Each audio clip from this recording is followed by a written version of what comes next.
Hey guys, James here at Jarashut. I've got my next installment in my horror DVD collection reviews for you here now, and it's been a long time since I've done one of these videos, a proper review. I think it's been about 2 months, so I've been a bit slack and I thought I'd better get back on the horse and do another entry in this series. I'll be picking up where I left off, and I finished on Child's Play, which is a pretty well-known title, you should be all familiar with it. So I'll be going on to the sequel, which is Child's Play 2 from 1991. Firstly though, this DVD was actually supposed to feature in my box set special update, but I ran out of time, so I had to completely cut that segment out. So this may turn up in a future update. Child's Play 2 is a direct sequel to the first film. The original Child's Play was hugely successful upon release. It's become one of the biggest horror franchises out there. The villain of Chucky, the demonic possessed doll, has become one of the most familiar and recognisable killers in a horror film, so it was a bit of a no-brainer that there was going to be a sequel. Now, the second film picks up pretty nicely from where the first one left off. The backstory is a serial killer called Charles Lee Ray is shot and killed, and when that happened, his soul is transferred into a good guy's doll, a popular children's toy at the time. He's pretty much trapped inside this body, and the only way he's going to get out is if he kills someone and is then transferred into their body. His target is a young boy named Andy. Now, Andy in this one he's been adopted by this very prim and proper suburban family. It's very similar to the first movie in the respect that Andy, for the longest time, is not believed. He goes to his foster parents and he tells them about how he suspects that Chucky is back and all this kind of thing, and they don't really believe him, which is a pretty familiar story thread in Child's Play movie. In a pre-title sequence, Chucky is once again resurrected and he is coming after Andy to exact revenge. Now, the movie is pretty standard stuff. Direction is pretty pedestrian and there's nothing really new in this one, but it's not a bad thing because it's very similar in tone to the first film. Same kind of mood and atmosphere, very tongue-in-cheek, a lot of black humour. The actual horror elements like the stalk and slash are all there, but they're never excessive and kind of always fun and inventive.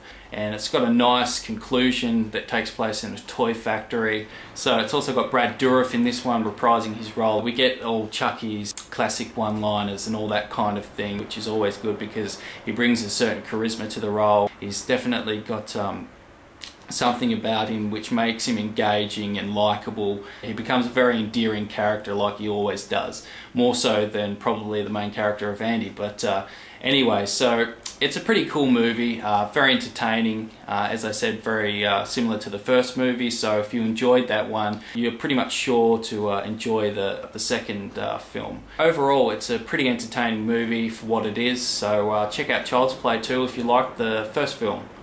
Next up, we've got the sequel, or the sequel to the sequel, which is Child's Play 3. And this one was released a year later. I guess Child's Play 2 was very successful again. This one, I'll state right off the bat, is not as good as the first two films. The reason for that is maybe because a lot of the plot developments and the story elements are just not very interesting at all. Once again, centers around the main character of Andy. He's a little older in this one. He's kind of an adolescent and he's attending military school.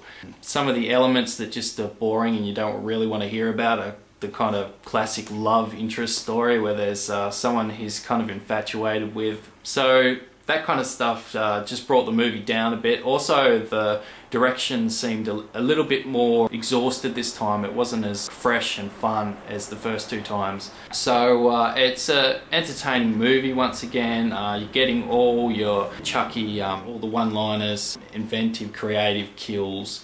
All that stuff's in there. It's just not as fun as the first two movies, even though it does, I guess, take a chance with its story. Different to the first two movies in that respect. It goes down a different tangent, but it's just not as fun as the first two movies. So if you enjoy Child's Play 1 and 2, I'd say watch or check out at least Child's Play 3, but it's not as good as the first two films. So yeah, Child's Play 3.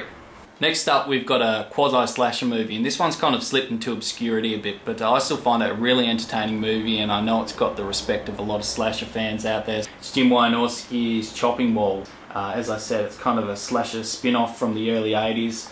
What makes this one maybe a bit more interesting than its contemporaries is story elements and the plot developments are kind of being toyed around with in this one.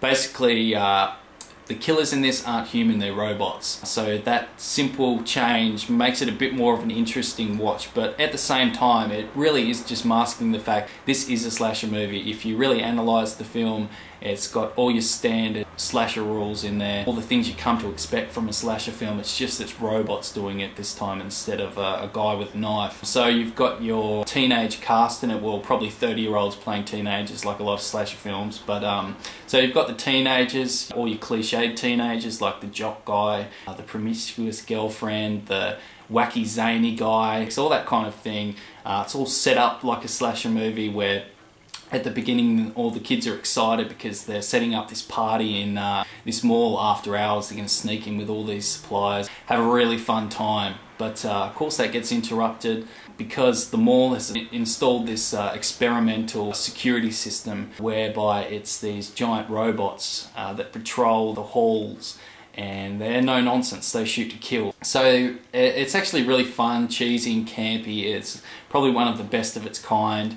The acting is not that great, but that can be a positive thing for a slasher film because it just adds to the entertainment value of it, and that's the case in this one. It's got some interesting kills in there too, some fun stuff, blood and all that kind of thing. It's got some nice tense moments, some really frenetic moments too, so overall it's just a really fun movie. It's very tongue-in-cheek and aware of what it is. It's not trying to be something more sophisticated than it is. It's just a really fun movie, so if you haven't seen Chopping Mall and you're a slasher fan, you want to check it out because Chopping Mall is really good.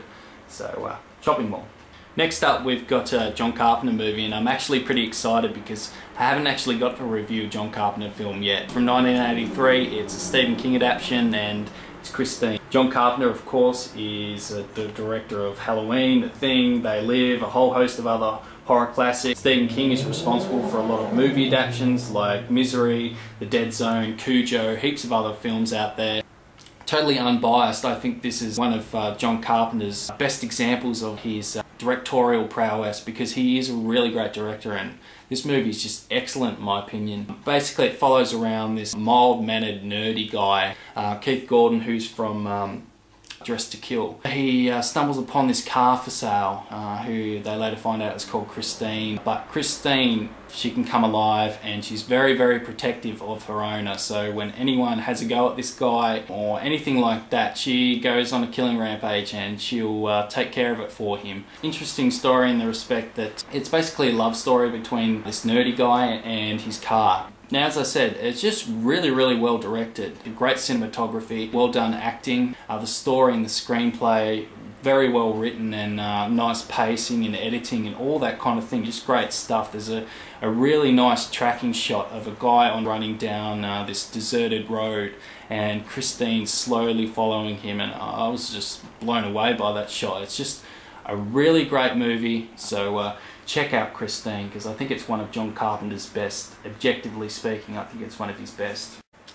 Next up we have an Italian entry, and this one's got some really famous names attached to it. It was directed by Michele Soave, who of course done Cemetery Man, Delle Morte, Delle More, The Sect, Stage Fright, absolute genius in my opinion. The film was co-written by Dario Argento. We all know Dario Argento, who done Deep Red, Suspiria. Two just absolute luminaries of the genre there. And the film is The Church from 1989, and it's kind of an interesting movie because it deals with religion, and with films that have that as a centerpiece they often can get it totally wrong, but this one does a pretty admirable job. I found the movie to be one of 3 parts or 3 acts. The beginning with these crusading knights in Europe going around pillaging and massacring under the pretense of religion. They go to this pagan village where the people there are suspected of being devil worshippers, and they basically just kill everyone, and they erect this huge church, and forevermore the church is regarded as being cursed. Then we flash forward to present day,